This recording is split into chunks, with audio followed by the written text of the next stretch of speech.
હમણાં મને એક ફોન આવ્યો, મને કે ગુબા એક પ્રોગ્રામ કરવાનો તમે કેટલા પૈસા લેશો? મેં 2.5 લાખ રૂપિયા. મને કે ગુબા કૂતરાના રોટલાનો પ્રોગ્રામ છે. મેં તો પહેલાં હું સમજો નહીં કે જે ડાયરામાં પૈસા ભેગા થાય છે એના રોટલા કરીને કૂતરાને નાખવાના છે. તો મેં તો 2.5 લાખ રૂપિયા આપજો.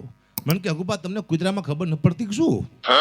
મેં તો કાં કૂતરાના રોટલાનો પ્રોગ્રામ છે, શું 2.5 લાખ રૂપિયા? કે કંઈ બોલતા નહીં, 51,000 રૂપિયા આપશો ગુબા, એટલું કૂતરાનું માન રાખો. તમે સારું કૂતરાનું માન રાખ્યું, 51 તો 51 કીધું.